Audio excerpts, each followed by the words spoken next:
যে কেউ দেখলে মনে করবেন কোনো বিয়েবাড়িতে অনুষ্ঠান চলছে, আসলে তা নয়। এখানে চলছে এক ব্যতিক্রমী মেহমানখানায় খাওয়া দাওয়া। মেহমানের সংখ্যাও কিন্তু কম নয়, প্রায় 250 থেকে 300 মতো।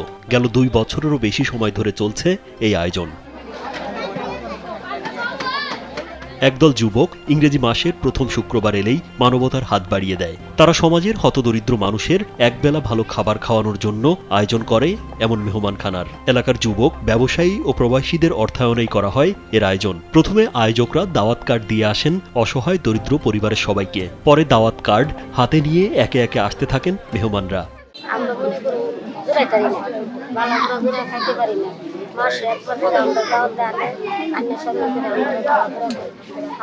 অত্যাধুনিক ফিচার সম্বলিত বিভিন্ন সাইজ আর কালারের 250-টিরও বেশি ডিজাইন অপশন নিয়ে ওয়ালটন স্মার্ট ফ্রিজ, বোঝে আপনার প্রয়োজন। আমরা মুসলমান দূরায় হাইতারি না, এরার বসিলে আল্লাহ রহমত করছে। মাসে একদিন এরা দাওয়াত করা রিজি হয়ে যাওয়া ওই তাই 2টা ডাইল ভাত আমরা হায়া যাই। প্রতিবন্ধী আছি, গরিব মানুষ, আমরা কাজকর্ম করি, তবে যোগায় হাইতে পারি না। এই জন্য মনে করেন যে দাওয়াতের কাঠ নিয়ে আমরা এখানে শান্তিপুষ্টভাবে হাইতে পারি।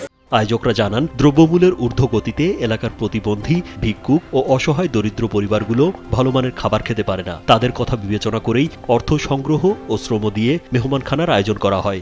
রিক্সা চালা, যারা ভিক্ষুক, যারা ঘরবাড়ি নাই, যারা সরকারের দেওয়া আশ্রয়ের প্রকল্পে থাকে, তারা তো ভালো কিছু খাইতে পারে। তাদেরকে একবেলা ভালো কিছু খাওয়ানোর জন্য আমাদের বাড়ির যুবকরা উদ্যোগ গ্রহণ করে।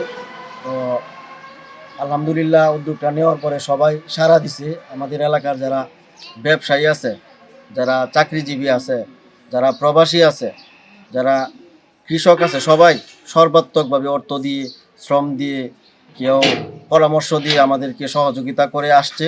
আমরা এই কাজটা ধারাবাহিকভাবে করতেছি। আর খাবারের তালিকায় কখনো থাকে ভাত, পোলাও, মাছ, সবজি, গরু, খাসি, মুরগির মাংস ও ডাল। কখনো বা বিরিয়ানি, তেহারি বা ভুনা খিচুড়ি, সঙ্গে টমেটো, শসা ও ক্ষীরার সালাদ। আবার কখনো দেয়া হয় দুধ বা দই। বিয়েবাড়ির মতোই পানের বাটায় সাজিয়ে রাখা হয় পান, যা খাবার শেষে দেয়া হয় মেহমানদের। দেশ এবং প্রবাস থেকে সবাই সহযোগিতা করতেছে, স্বেচ্ছায় জান দিতেছে, স্বেচ্ছায় মন দিয়া আমরা এই মেহমানখানা পরিচালিত। এই জন্য সবাই দোয়া করবেন যাতে সব এলাকায় এই কাজটা এভাবে চালু করলে কমসে কম এই উসিলা করেও মাসে একবার সাধারণ মানুষ, অসহায় দরিদ্ররা ভালো কিছু খাইতে পারবে। আয়োজক কর্মীরা অত্যন্ত খাতির করে খাবার পরিবেশন করেন মেহমানদের। একজন মেহমান যতক্ষণ খেতে পারেন ততক্ষণ খাবার দেয়া হয়। ওই মেহমানখানায় একবেলা ভালো মানের খাবার খেতে দুপুরের আগেই খাবার স্থলে উপস্থিত হন এলাকার অসহায় শিশু, বৃদ্ধ থেকে শুরু করে বিভিন্ন বয়সের দাওয়াতিরা। সড়কের ঘরে কাঠ পচায়, তাদেরকে আমরা সম্মানভাবে বসায় খাবার খাওয়াই। আমি প্রায় 2 বছর যাবৎ এখানে পাক করে থাকি। এক এক মাসে এক এক খাবার তৈরি করি। আমাদের এই বাড়ির যুবকদের উদ্যোগে যে আয়োজনটা শুরু হয়েছে, আমি শুরু থেকেই খুব আনন্দিত, উচ্ছ্বাসিত। মানবিক দৃষ্টিতে আয়োজনটি সত্যিই প্রশংসনীয়। তাই আয়োজকদের পাশে থাকার আশ্বাস দিলেন উপজেলা নির্বাহী কর্মকর্তা শবনম শারমিন।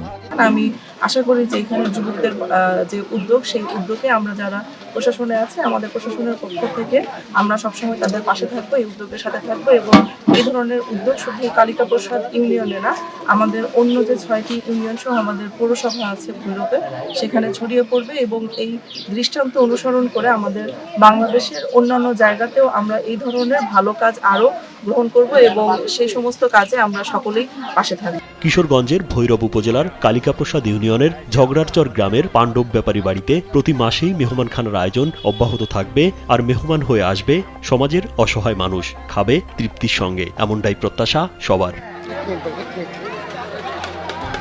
রাজীব বিশ্বাস, কালবেলা।